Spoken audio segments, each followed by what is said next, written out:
আসসালামু আলাইকুম, সবাইকে স্বাগত জানাচ্ছি আজকের এপিসোড দেখার জন্য। আজ নিয়ে এসেছি ব্রয়লার মুরগির চামড়া ভাজি রেসিপি। অনেকেই এই ব্রয়লার মুরগির চামড়াটা পছন্দ করেন, আবার অনেকেই পছন্দ করেন না। সেই পছন্দ না করার দলে কিন্তু আমিও। তবে এইভাবে যদি রেসিপিটা তৈরি করেন তাহলে কিন্তু বুড়ি বা বট রেসিপিটাকেও হার মানাবে, এতটা সুস্বাদু হয়। তাহলে চলুন দেখি কীভাবে তৈরি করেছি। সবার প্রথম দেখতে পাচ্ছেন এখানে ব্রয়লার মুরগির স্কিন 4টা নিয়েছি।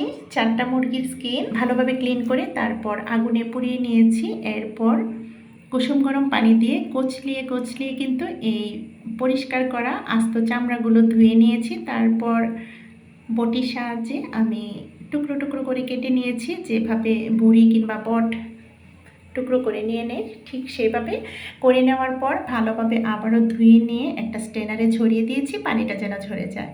এরপর এখানে মিডিয়াম সাইজের 3টা আলু খোসা ছাড়িয়ে কিউব করে কেটে নিয়েছি।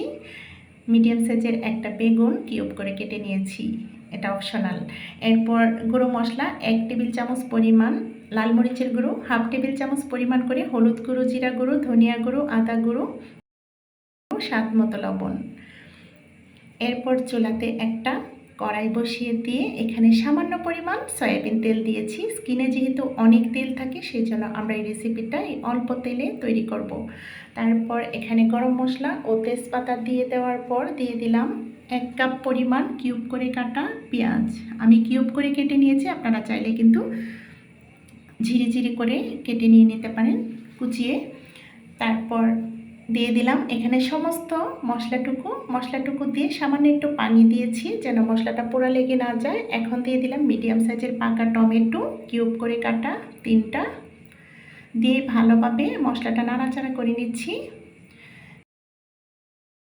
এই পর্যায়ে দিয়ে দিলাম আলু ও বেগুন কিউব করে কাটা, সমস্তটুকু দিয়ে মশলার সঙ্গে একদম গা মাখা করে নিচ্ছি।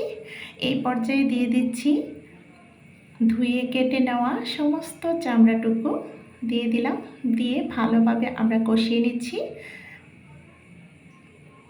খুব ভালোভাবে কষিয়ে নেওয়ার কাজটা করতে হবে, তাহলে কিন্তু রেসিপির স্বাদটা দ্বিগুণ হয়ে যাবে।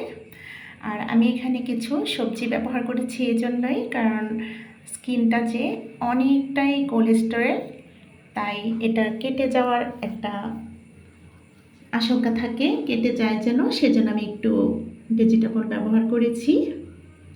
অনেকটাই কেটে যায়, তা না হলে কিন্তু একদম বেশি তেল তেল লাগে, খেতে একটা কীরকম লাগবে, সেজন্য আমি একটু আলু ও বেগুন দিয়েছি, টমেটো দিয়েছি। আপনারা যদি এটা পছন্দ না করেন তাহলে স্কিপ করতে পারেন। তো ভালোভাবে নাড়াচাড়া করে কিন্তু আমি এখানে 2 থেকে 3 মিনিটের জন্য ঢেকে দিয়েছিলাম। 2 থেকে 3 মিনিট পর ঢাকনাটা সরিয়ে এই পর্যায়ে 1/2 কাপ পরিমাণ আস্ত রসুনের কুয়োগুলো দিয়ে দিয়েছি, আর কাঁচামরিচ দিয়ে দিয়েছি 6-7টার মতো, দিয়ে নাড়াচাড়া করে আবারও 2 মিনিটের জন্য ঢেকে দিয়েছিলাম। এটা যেহেতু ভাজি কিংবা ভুনা, সেজন্য আমরা এখানে খুব একটা পানি ব্যবহার করছি না, বারবারই কিন্তু আমরা এটা ঢেকে ঢেকে রান্না করব এবং নাড়াচাড়ার মধ্যে রাখতে হবে ভাজি টাইপের রেসিপিটা।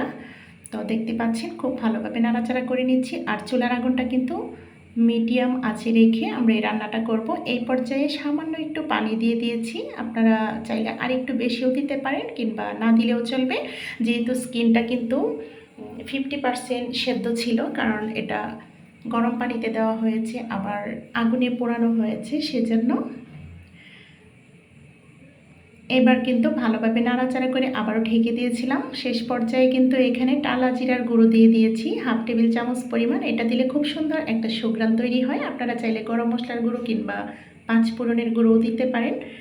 টালা জিরার গুঁড়োটা দেওয়ার পর নাড়াচাড়া করে দিয়ে মিডিয়াম টু লো ফ্লেমে রেখে চুলার আগুনটা ঢেকে দিয়েছিলাম 5 মিনিটের জন্য। 5 মিনিট পর ঢাকনাটা সরিয়ে দেখুন ফাইনাল লুক।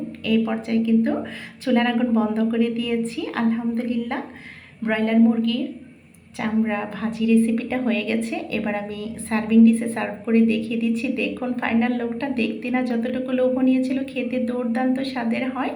একবার হলো তৈরি করে খেয়ে দেখতে পারেন, যারা না খান তারাও কিন্তু চেটেপুটে খাবেন। আর ভুড়ি কিংবা বট রেসিপির চাইতে কোনো অংশেও কম না, ভুড়ি বা বট রেসিপিকেও হার মানাবে এই রেসিপিটা। আশা করি রেসিপি ভালো লেগেছে। যদি এই ধরনের টিপস সহকারে নতুন ও সহজ রেসিপি পেতে চান তাহলে অবশ্যই লাইক কমেন্ট শেয়ার করতে ভুলবেন না। চ্যানেলটাকে সাবস্ক্রাইব করার বিশেষ অনুরোধ রইল। তো পরবর্তী ভিডিও দেখার আমন্ত্রণ রইল। আল্লাহ হাফেজ। আসসালামু আলাইকুম।